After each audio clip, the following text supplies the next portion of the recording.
മറ്റാരും കാണാത്ത ഒരു ലോകം നിങ്ങളുടെ ഉള്ളിലുണ്ട്. ആ ലോകത്തെ നിങ്ങൾ എങ്ങനെ നിയന്ത്രിക്കുന്നു എന്നതിലാണ് നിങ്ങളുടെ വിജയം ഇരിക്കുന്നത്. ഭാരതം കണ്ട ഏറ്റവും വലിയ തന്ത്രജ്ഞൻ ആചാര്യ ചാണക്യൻ ഒരിക്കൽ ഒരു ശിഷ്യനോട് പറഞ്ഞു, വിധിയെ പഴിക്കുന്നവൻ ദുർബലനാണ്, വിധി മാറ്റിയെഴുതുന്നവൻ ചാണക്യനാണ്. നിങ്ങളിപ്പോൾ കടന്നുപോകുന്ന കഷ്ടപ്പാടുകൾ, സാമ്പത്തിക ബുദ്ധിമുട്ടുകൾ അല്ലെങ്കിൽ പരാജയങ്ങൾ, ഇതെല്ലാം നിങ്ങളുടെ തലവരെയാണെന്ന് വിശ്വസിച്ചിരിക്കുകയാണോ? എങ്കിൽ നിങ്ങൾക്ക് തെറ്റി. നമസ്കാരം, ചാണക്യ മലയാളത്തിലേക്ക് സ്വാഗതം. ഇന്ന് നമ്മൾ സംസാരിക്കുന്നത് വെറുമൊരു മോട്ടിവേഷനെ കുറിച്ചല്ല, മറിച്ച് ലോകം മുഴുവൻ കീഴടക്കിയ ചാണക്യതന്ത്രങ്ങളും ആധുനിക കാലത്തെ മാനിഫെസ്റ്റേഷൻ ശാസ്ത്രവും എങ്ങനെ നിങ്ങളുടെ ജീവിതത്തെ അടിമുടി മാറ്റും എന്നതിനെക്കുറിച്ചാണ്. നിങ്ങളുടെ ചിന്താഗതിയെയും നിങ്ങളുടെ ഭാവിയെയും മാറ്റിമറിക്കാൻ പോകുന്ന ആഴത്തിലുള്ള അറിവുകളാണ് ഞാൻ പങ്കുവയ്ക്കുന്നത്. സാധാരണക്കാർ അറിയാതെ പോകുന്ന, എന്നാൽ ലോകത്തെ വലിയ വിജയികൾ രഹസ്യമായി സൂക്ഷിക്കുന്ന ചാണക്യന്റെ ആ ഒരു പ്രധാന സൂത്രം. ഈ വീഡിയോയുടെ അവസാനം എത്തുമ്പോഴേക്കും നിങ്ങളുടെ ജീവിതം മാറ്റാൻ മറ്റാരുടെയും സഹായം നിങ്ങൾക്ക് ആവശ്യമില്ലെന്ന് നിങ്ങൾ തിരിച്ചറിയും. നിങ്ങളുടെ ഭാഗ്യം നിങ്ങളുടെ കൈപ്പത്തിക്കുള്ളിലാണെന്ന് നിങ്ങൾ മനസ്സിലാക്കും. നമ്മൾ ഈ ചർച്ചയിലേക്ക് കടക്കുന്നതിന് മുൻപ് ഒരു കാര്യം ഉറപ്പിക്കുക. നിങ്ങൾ ഇത് കേൾക്കുന്നത് വെറുതെ സമയം കളയാനല്ല, മറിച്ച് നിങ്ങളുടെ ജീവിതം മാറ്റാനാണ്. അതുകൊണ്ട് ശാന്തമായ ഒരിടത്തിരുന്ന് ഈ അറിവുകൾ ഹൃദയത്തിലേക്ക് ആവാഹിക്കാൻ ശ്രമിക്കുക. നമുക്ക് തുടങ്ങാം. ചാണക്യന്റെ ആ രഹസ്യമന്ത്രത്തിലേക്ക്. ഭാഗം 1. നിശബ്ദതയുടെ ശക്തി, ദ പവർ ഓഫ് സീക്രസി. നമ്മുടെ ജീവിതത്തിൽ നമ്മൾ ചെയ്യുന്ന ഏറ്റവും വലിയ തെറ്റെന്താണെന്നറിയാമോ? ഒരു കാര്യം തുടങ്ങുന്നതിന് മുൻപേ അതിനെക്കുറിച്ച് ലോകത്തോട് വിളിച്ചു പറയുന്നത്. ആചാര്യ ചാണക്യൻ തന്റെ നീതിസാരത്തിൽ വ്യക്തമായി പറഞ്ഞിട്ടുണ്ട്, മനസാ ചിന്തിതം കാര്യം വാചസാന പ്രകാശയേത്. അതായത്, നിങ്ങളുടെ മനസ്സിൽ രൂപപ്പെട്ട ഒരു പദ്ധതിയോ ലക്ഷ്യമോ അത് പൂർത്തിയാകുന്നതുവരെ വാക്കുകളിലൂടെ പുറത്തു പറയരുത്. ഇതിന് പിന്നിൽ വലിയൊരു മനഃശാസ്ത്രവും മാനിഫെസ്റ്റേഷൻ രഹസ്യവുമുണ്ട്. നിങ്ങളൊരു വലിയ ലക്ഷ്യം തീരുമാനിക്കുന്നു എന്ന് കരുതുക. ഉദാഹരണത്തിന്, ഒരു പുതിയ ബിസിനസ് തുടങ്ങാനോ അല്ലെങ്കിൽ ഒരു പരീക്ഷയിൽ ഉയർന്ന വിജയം നേടാനോ നിങ്ങൾ തീരുമാനിക്കുന്നു. ആവേശത്തോടെ നിങ്ങളിത് സുഹൃത്തുക്കളോടോ ബന്ധുക്കളോടോ പറയുന്നു. അവർ നിങ്ങളെ അഭിനന്ദിക്കുന്നു. ആ നിമിഷം നിങ്ങളുടെ ഉള്ളിൽ ഒരു ഫേക്ക് വിക്ടറി ഉണ്ടാകുന്നു. നിങ്ങൾ ഒന്നും നേടിയിട്ടില്ല, പക്ഷേ അഭിനന്ദനങ്ങൾ കേൾക്കുമ്പോൾ നിങ്ങളുടെ തലച്ചോറിൽ ഡൊപ്പമിൻ എന്ന ഹോർമോൺ നിറയുന്നു. നിങ്ങൾ ആ ലക്ഷ്യം നേടിയതുപോലെയുള്ള ഒരു സംതൃപ്തി നിങ്ങൾക്ക് ലഭിക്കുന്നു. ഇതിന്റെ ഫലമായി ആ ലക്ഷ്യത്തിനു വേണ്ടി കഠിനാധ്വാനം ചെയ്യാനുള്ള നിങ്ങളുടെ ആന്തരികമായ പ്രേരണ, ഇന്റേണൽ ഡ്രൈവ്, പകുതിയായി കുറയുന്നു. ഇനി ഇതിന്റെ മാനിഫെസ്റ്റേഷൻ വശം നോക്കാം. നിങ്ങൾ ഒരു കാര്യം രഹസ്യമായി വെക്കുമ്പോൾ ആ ലക്ഷ്യത്തിന് ചുറ്റും ഒരു വലിയ എനർജി വോർട്ടെക്സ് രൂപപ്പെടുന്നു. എന്നാൽ നിങ്ങൾ അത് മറ്റൊരാളോട് പറയുമ്പോൾ ആ ഊർജം ചിതറിപ്പോകുന്നു. മറ്റുള്ളവരുടെ സംശയങ്ങൾ, അവരുടെ അസൂയ അല്ലെങ്കിൽ അവരുടെ നെഗറ്റീവ് അഭിപ്രായങ്ങൾ, ഇതെല്ലാം നിങ്ങളുടെ ലക്ഷ്യത്തിന്റെ ശക്തി കുറയ്ക്കുന്നു. ചാണക്യൻ ചന്ദ്രഗുപ്തനെ പഠിപ്പിച്ചത് തന്ത്രങ്ങൾ എപ്പോഴും നിശബ്ദമായിരിക്കണമെന്നാണ്.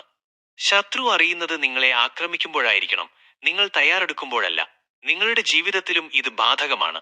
നിങ്ങൾ വിജയിക്കുന്നത് കണ്ട് ലോകം അത്ഭുതപ്പെടണം, പക്ഷെ നിങ്ങൾ എന്ത് ചെയ്യുന്നു എന്ന് ആരും അറിയരുത്. നിശബ്ദത എന്നത് വെറും മിണ്ടാതിരിക്കലല്ല, അത് നിങ്ങളുടെ ശക്തിയെ ഉള്ളിൽ സംഭരിച്ചു വെക്കലാണ്. വരാനിരിക്കുന്ന വലിയ മാറ്റത്തിനായി നിങ്ങളുടെ ഊർജത്തെ പാകപ്പെടുത്തലാണ്. അതുകൊണ്ട് ഇന്നു തന്നെ ഒരു തീരുമാനമെടുക്കുക. നിങ്ങളുടെ അടുത്ത വലിയ ലക്ഷ്യം അത് പൂർത്തിയാകുന്നതുവരെ മറ്റൊരാളും അറിയാൻ പാടില്ല. ഭാഗം 2. ചിന്തകളും വിധിയും, തോട്ട്സ് ആൻഡ് ഡെസ്റ്റിനി. ഒരു മനുഷ്യൻ എന്താണോ ചിന്തിക്കുന്നത് അതായി അവൻ തീരുന്നു. ചാണക്യൻ പറഞ്ഞു, ഭയം നിങ്ങളെ കീഴ്പ്പെടുത്തുന്നതിന് മുൻപ് ഭയത്തെ നിങ്ങൾ കീഴ്പ്പെടുത്തുക. നമ്മുടെ വിധിയെ നിർണയിക്കുന്നത് ആകാശത്തുള്ള നക്ഷത്രങ്ങളല്ല, മറിച്ച് നമ്മുടെ ഉള്ളിലെ ചിന്തകളാണ്. പലരും പറയാറുണ്ട്, എന്റെ തലവര മോശമാണ്, അതുകൊണ്ടാണ് എനിക്ക് ഒന്നും നേടാൻ കഴിയാത്തത് എന്ന്. എന്നാൽ ചാണക്യൻ ഇതിനെ കാണുന്നത് മറ്റൊരു രീതിയിലാണ്. നിങ്ങൾ ഒരു കാര്യത്തെക്കുറിച്ച് നിരന്തരം ചിന്തിക്കുമ്പോൾ നിങ്ങളുടെ മനസ്സ് ആ ചിന്തയെ ഒരു വിശ്വാസമായി, ബിലീഫ്, മാറ്റുന്നു. മാനിഫെസ്റ്റേഷൻ ശാസ്ത്രം ഇതിനെയാണ് റെറ്റിക്കുലർ ആക്ടിവേറ്റിംഗ് സിസ്റ്റം എന്ന് വിളിക്കുന്നത്. ഉദാഹരണത്തിന്, ഞാൻ പരാജയപ്പെടും എന്നാണ് നിങ്ങൾ ചിന്തിക്കുന്നതെങ്കിൽ നിങ്ങളുടെ തലച്ചോറ് പരാജയപ്പെടാനുള്ള കാരണങ്ങൾ മാത്രമേ ചുറ്റിലും കണ്ടെത്തുകയുള്ളൂ. എന്നാൽ ഞാൻ വിജയിക്കും എന്ന് ഉറച്ചു വിശ്വസിക്കുമ്പോൾ വിധി നിങ്ങളെ വിജയത്തിലേക്കുള്ള വഴികൾ കാണിച്ചു തരുന്നു. ചാണക്യൻ ചന്ദ്രഗുപ്തനെ പഠിപ്പിച്ചത് വെറും ആയുധമുറകളല്ല, മറിച്ച് പരാജയങ്ങളെ ഭയപ്പെടാത്ത ഒരു മനസ്സിനെയാണ്. ചന്ദ്രഗുപ്തൻ ഒരു സാധാരണ കുട്ടിയായിരുന്നു. എന്നാൽ നീ ഒരു ചക്രവർത്തിയാകും എന്ന ചാണക്യന്റെ ചിന്ത ചന്ദ്രഗുപ്തന്റെ ഉള്ളിലേക്ക് കടന്നപ്പോൾ അവന്റെ തലവര മാറാൻ തുടങ്ങി. ഇന്ന് നിങ്ങൾ നിങ്ങളോട് തന്നെ ചോദിക്കുക, ദിവസവും നിങ്ങൾ മനസ്സിനോട് എന്താണ് സംസാരിക്കുന്നത്? എനിക്കൊന്നിനും കഴിയില്ല എന്നാണോ? അതോ ഞാൻ മാറ്റങ്ങൾക്കായി തയ്യാറാണ് എന്നാണോ? നിങ്ങളുടെ ചിന്തകൾ നിങ്ങളുടെ ഊർജത്തെ, എനർജി നിയന്ത്രിക്കുന്നു. ആ ഊർജമാണ് നിങ്ങളുടെ ചുറ്റുമുള്ള സാഹചര്യങ്ങളെ ആകർഷിക്കുന്നത്. നിങ്ങൾ വിജയിക്കണമെന്ന് ആഗ്രഹിക്കുന്നുണ്ടെങ്കിൽ ആദ്യം നിങ്ങളുടെ ചിന്തകളിൽ നിന്ന് ദാരിദ്ര്യത്തെയും പരാജയത്തെയും പടിയിറക്കി വിടുക. ചാണക്യനീതി പ്രകാരം ആത്മവിശ്വാസമുള്ള ഒരു മനുഷ്യന്റെ മുന്നിൽ വിധി പോലും മുട്ടുമടക്കും. വിധി എന്നത് ഒരു കല്ലിൽ കൊത്തിയ ശില്പമല്ല, മറിച്ച് നിങ്ങളുടെ ചിന്തകൾ കൊണ്ട് നിങ്ങൾ എന്നും ചെത്തിമിനുക്കുന്ന ഒന്നാണ്. ഓർക്കുക, നിങ്ങളുടെ ഇന്നത്തെ അവസ്ഥ നിങ്ങളുടെ ഇന്നലത്തെ ചിന്തകളുടെ ഫലമാണ്.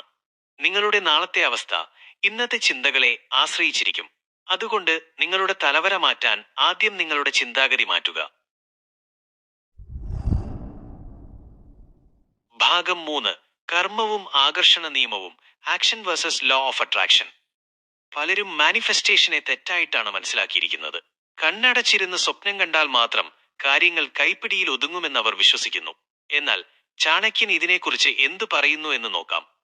ആചാര്യ ചാണക്യൻ പറഞ്ഞു, ദൈവാനുഗ്രഹം കൊണ്ട് മാത്രം കാര്യങ്ങൾ നടക്കുമെന്ന് വിശ്വസിച്ച് കർമ്മം ഉപേക്ഷിക്കുന്നവൻ നശിച്ചു പോകുന്നു. ഇവിടെയാണ് യഥാർത്ഥ മാനിഫെസ്റ്റേഷൻ ആരംഭിക്കുന്നത്. ആധുനിക മാനിഫെസ്റ്റേഷൻ ഗുരുക്കന്മാർ പറയുന്ന ഇൻസ്പയർഡ് ആക്ഷൻ അഥവാ പ്രചോദിതമായ കർമ്മം എന്നതിനെ ചാണക്യൻ നൂറ്റാണ്ടുകൾക്ക് മുൻപേ വിശദീകരിച്ചിട്ടുണ്ട്. നിങ്ങൾ ഒരു ലക്ഷ്യം മനസ്സിൽ ഉറപ്പിച്ചു എന്ന് കരുതുക. ആ ആഗ്രഹം പ്രപഞ്ചത്തിലേക്ക് വിട്ടുകഴിഞ്ഞാൽ പ്രപഞ്ചം നിങ്ങൾക്ക് മുന്നിൽ ചില അവസരങ്ങൾ കൊണ്ടുവരും. ആ അവസരങ്ങളെ കൃത്യമായി ഉപയോഗിക്കാനുള്ള ബുദ്ധിയും ആർജവവുമാണ് വേണ്ടത്. ചാണക്യ നീതി പ്രകാരം ലക്ഷ്യത്തെക്കുറിച്ചുള്ള ചിന്ത വെറും ഒരു ഭൂപടം, മാപ്പ് മാത്രമാണ്. എന്നാൽ ആ ലക്ഷ്യത്തിലേക്ക് നടന്നു തുടങ്ങേണ്ടത് നിങ്ങളുടെ പാദങ്ങളാണ്. വിധി എന്നത് പൂട്ടിക്കിടക്കുന്ന ഒരു വാതിലാണെങ്കിൽ മാനിഫെസ്റ്റേഷൻ എന്നത് ആ വാതിൽ തുറക്കാനുള്ള ആഗ്രഹമാണ്. എന്നാൽ കർമ്മം അഥവാ പ്രവൃത്തിയാണ് ആ വാതിൽ തുറക്കാനുള്ള താക്കോൽ. ചാണക്യൻ ചന്ദ്രഗുപ്തനോട് പറഞ്ഞു, ലക്ഷ്യം വലുതാകുമ്പോൾ അതിനായുള്ള വിലയും വലുതായിരിക്കും. ആ വില എന്നത് നിങ്ങളുടെ കഠിനാധ്വാനവും അച്ചടക്കവുമാണ്. നിങ്ങൾ പണത്തിനായി മാനിഫെസ്റ്റ് ചെയ്യുമ്പോൾ ലോട്ടറി അടിക്കുമെന്ന് കരുതിയിരിക്കുകയല്ല വേണ്ടത്. മറിച്ച് പണം സമ്പാദിക്കാനുള്ള പുതിയ വഴികൾ, പുതിയ അറിവുകൾ, പുതിയ ബന്ധങ്ങൾ എന്നിവ നിങ്ങളിലേക്ക് വരുന്നത് ശ്രദ്ധിക്കുക. ആ വാതിലുകൾ തുറക്കാൻ ചാണക്യൻ പഠിപ്പിച്ച തന്ത്രങ്ങൾ ഉപയോഗിക്കുക. ഓർക്കുക, ആകാശത്തു നിന്ന് വീഴുന്ന മഴവെള്ളം ശേഖരിക്കാൻ പോലും നിങ്ങളുടെ കയ്യിൽ ഒരു പാത്രമുണ്ടായിരിക്കണം. ആ പാത്രമാണ് നിങ്ങളുടെ കർമ്മം. മാനിഫെസ്റ്റേഷനും കർമ്മവും ഒരേ താളത്തിൽ നീങ്ങുമ്പോൾ മാത്രമേ പ്രപഞ്ചം നിങ്ങൾക്കായി വഴിമാറി തരികയുള്ളൂ.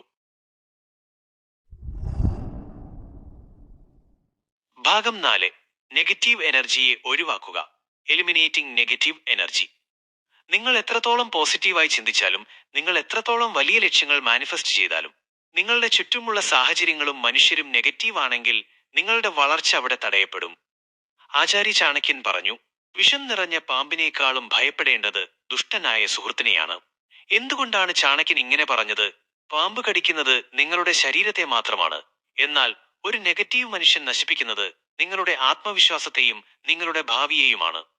നമ്മളൊരു വലിയ സ്വപ്നം കാണുമ്പോൾ നിന്നെ കൊണ്ടത് കഴിയില്ല, ഇതൊക്കെ വെറും ഭാഗ്യത്തിന്റെ കളിയാണ്, നമ്മുടെയൊന്നും തലവര നന്നാകില്ല എന്ന് പറയുന്ന സുഹൃത്തുക്കളോ ബന്ധുക്കളോ നിങ്ങൾക്കുണ്ടാകാം. മാനിഫെസ്റ്റേഷൻ ശാസ്ത്രപ്രകാരം ഇത്തരം വാക്കുകൾ നിങ്ങളുടെ സബ്കോൺഷ്യസ് മൈൻഡിലേക്ക് വിഷം പോലെ ഇറങ്ങിച്ചെല്ലുന്നു. നിങ്ങൾ അറിയാതെ തന്നെ നിങ്ങളുടെ ആഗ്രഹം പരാജയപ്പെടുമെന്ന് നിങ്ങൾ വിശ്വസിച്ചു തുടങ്ങുന്നു. ചാണക്യൻ പഠിപ്പിക്കുന്നത് ഒരു തോട്ടക്കാരനെ പോലെ ആകാനാണ്. ഒരു തോട്ടക്കാരൻ മനോഹരമായ പൂക്കൾ വളർത്താൻ ശ്രമിക്കുമ്പോൾ അതിനിടയിലുള്ള പാഴ്ചെടികളെ പിഴുതുമാറ്റാറുണ്ട്. അതുപോലെ നിങ്ങളുടെ ജീവിതത്തിൽ നിന്ന് നെഗറ്റീവ് മനുഷ്യരെയും നെഗറ്റീവ് ചിന്തകളെയും പിഴുതുമാറ്റണം. നിങ്ങളുടെ ഊർജത്തെ ചോർത്തിക്കളയുന്ന ആളുകളിൽ നിന്ന് അകന്നു നിൽക്കുക. പകരം നിങ്ങളെ പ്രചോദിപ്പിക്കുന്ന, നിങ്ങളെക്കാൾ വലിയ സ്വപ്നങ്ങൾ കാണുന്ന മനുഷ്യരുമായി സൗഹൃദം സ്ഥാപിക്കുക. അറിവുള്ളവരോട് കൂട്ടുചേരുന്നത് നിങ്ങളുടെ വിധിയിൽ വലിയ മാറ്റങ്ങൾ കൊണ്ടുവരും.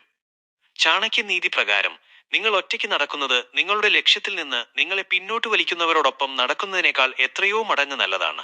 നിശബ്ദനായി ഇരിക്കുക, ഒറ്റയ്ക്ക് നടക്കുക, നിങ്ങളുടെ ഊർജം സംരക്ഷിക്കുക. വിജയിച്ചു കഴിയുമ്പോൾ ലോകം മുഴുവൻ നിങ്ങളോടൊപ്പം ഉണ്ടാകും. ഭാഗം 5. പ്രായോഗികമായി ചെയ്യേണ്ട 3 കാര്യങ്ങൾ.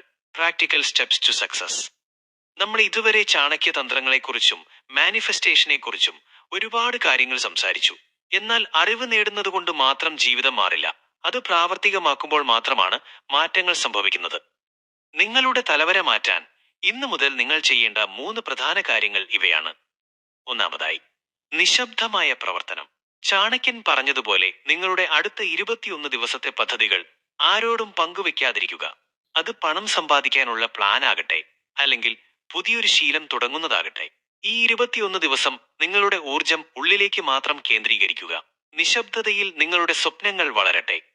രണ്ടാമതായി, ഭാവനയും കൃത്യതയും. ദിവസവും ഉറങ്ങുന്നതിന് മുൻപ് 5 മിനിറ്റ് നിങ്ങൾ ആഗ്രഹിക്കുന്ന ജീവിതം ഭാവനയിൽ കാണുക. പക്ഷേ അത് വെറുമൊരു സ്വപ്നമാകരുത്. ചാണക്യനെ പോലെ വളരെ കൃത്യമായ പ്ലാനിങ്ങോടെ വേണം അത് ചെയ്യാൻ. നിങ്ങൾ വിജയിച്ചു കഴിഞ്ഞാൽ നിങ്ങളുടെ ജീവിതം എങ്ങനെയിരിക്കും? നിങ്ങൾ ഏത് തരത്തിലുള്ള തീരുമാനങ്ങളാണ് എടുക്കുക? ഇത് കൃത്യമായി മനസ്സിൽ കാണുക. ഇത് നിങ്ങളുടെ സബ് കോൺഷ്യസ് മൈൻഡിനെ വിജയത്തിനായി പാകപ്പെടുത്തും. മൂന്നാമതായി, ഭയത്തെ വെല്ലുവിളിക്കുക. ചാണക്യൻ പറഞ്ഞു, ഭയം നിങ്ങളെ സമീപിക്കുമ്പോൾ അതിനെ ആക്രമിച്ച് നശിപ്പിക്കുക. ജീവിതത്തിൽ മാറ്റങ്ങൾ വരുത്താൻ നമുക്ക് എപ്പോഴും പേടിയായിരിക്കും. പരാജയപ്പെടുമോ എന്ന ഭയം. എന്നാൽ ആ ഭയത്തെ മറികടന്നാൽ മാത്രമേ നിങ്ങളുടെ പുതിയ വിധി ആരംഭിക്കുകയുള്ളൂ. പേടിയുള്ള കാര്യങ്ങൾ ബോധപൂർവം ചെയ്തു തുടങ്ങുക. സുഹൃത്തുക്കളെ, വിധി എന്നത് മാറ്റമില്ലാത്ത ഒരു പർവ്വതമല്ല. നിങ്ങളുടെ കയ്യിലുള്ള ഉളിയും ചുറ്റികയും കൊണ്ട് നിങ്ങൾക്ക് ഇഷ്ടമുള്ള രീതിയിൽ അതിനെ കൊത്തിയെടുക്കാം. ചാണക്യന്റെ ബുദ്ധിയും നിങ്ങളുടെ കഠിനാധ്വാനവും ചേർന്നാൽ ഈ ലോകത്ത് നിങ്ങൾക്ക് അസാധ്യമായി ഒന്നുമില്ല. നിങ്ങളുടെ ജീവിതം മാറാൻ തുടങ്ങുന്നത് ഈ നിമിഷം മുതലാണ്. ഈ അറിവുകൾ നിങ്ങളുടെ ജീവിതത്തിൽ മാറ്റം കൊണ്ടുവരുമെന്ന് നിങ്ങൾക്ക് ഉറപ്പുണ്ടെങ്കിൽ കമന്റ് ബോക്സിൽ "ഞാൻ എന്റെ വിധി മാറ്റി എഴുതും" എന്ന് ടൈപ്പ് ചെയ്യുക. നമ്മുടെ ഈ കൊച്ചു ചാനൽ ഇതുവരെ സബ്സ്ക്രൈബ് ചെയ്തിട്ടില്ലെങ്കിൽ ഇപ്പോൾ തന്നെ അത് ചെയ്യുക. കൂടുതൽ ഗൗരവമേറിയ ചാണക്യതന്ത്രങ്ങളുമായി നമുക്ക് വീണ്ടും കാണാം. നന്ദി.